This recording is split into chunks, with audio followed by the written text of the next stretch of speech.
Ngayon po ay gagawa tayo or magluluto tayo ng ginatang tulingan. Ito po yung tulingan natin. Yan po. Ang mga sangkap na gagamitin po natin sa ginatang tulingan ay siling haba, bawang, luya, asin, black pepper or paminta, pandagdag panlasa, suka, gata ng niyog, dagdag natin ang malunggay, dagdag sustansya.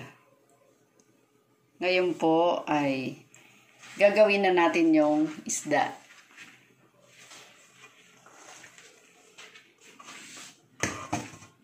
Ganito po ang gawin natin sa tulingan. Tanggalan po natin ng buntot. Ayan po, ganyan. Ganyan po. Baliin, tas ikot-ikutin, hilahin. Yan lang po siya. Tapos, hiwain po natin siya. Pag medyo maliit, pwedeng tulin lang. Ganyan lang. Ayan po. Ganyan.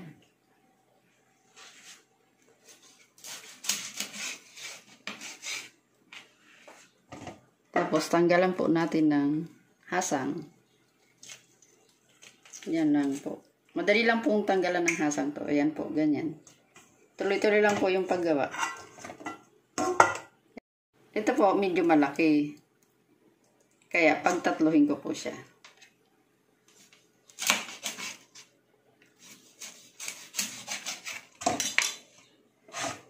Ayan po.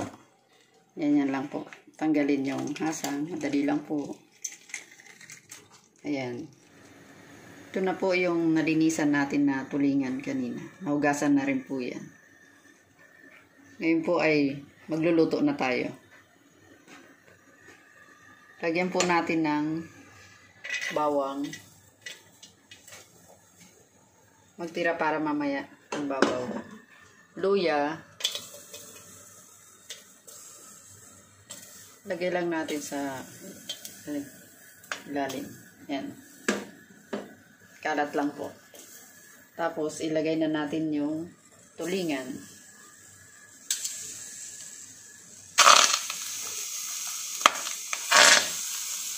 Yan. Ayos lang po natin.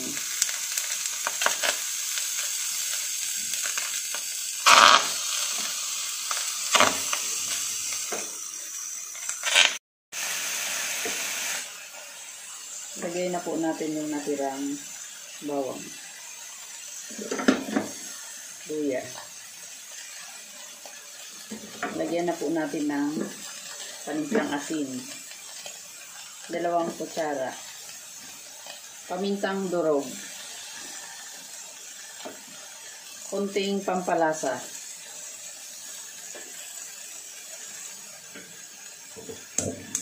Suka.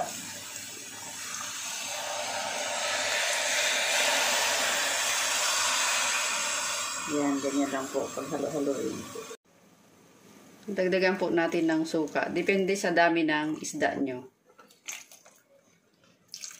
Tapos, lutuin po muna natin ng konti sa suka. Takpan po na natin. Ayan. Ito na po yung pinakulo natin sa suka. Kanina yung tulingan. Pwede na po natin ilagay yung gata. Isang tasa. Ayan. Sunod na po natin yung malunggay. Para sabay na siya sa maluto mamaya pagka kumukulo na. Siling haba. Ayan po. Hintayin lang po natin maluto. Takpan po muna natin. Tingnan po muna natin kung okay na yung ginatang tulingan natin.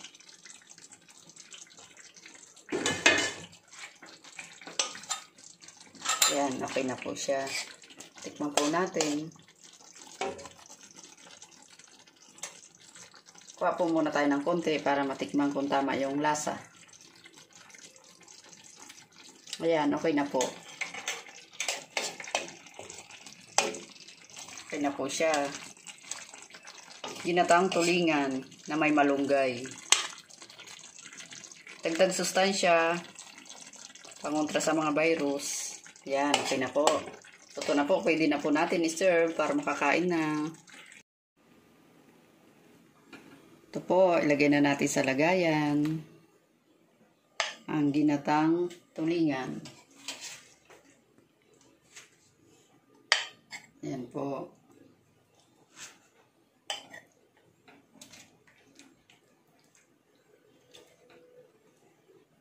Yan, ginatang tulingan with malunggay.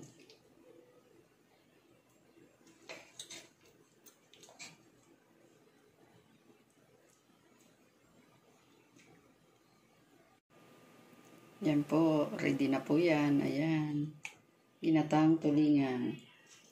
Ready to serve. Kakain na po tayo.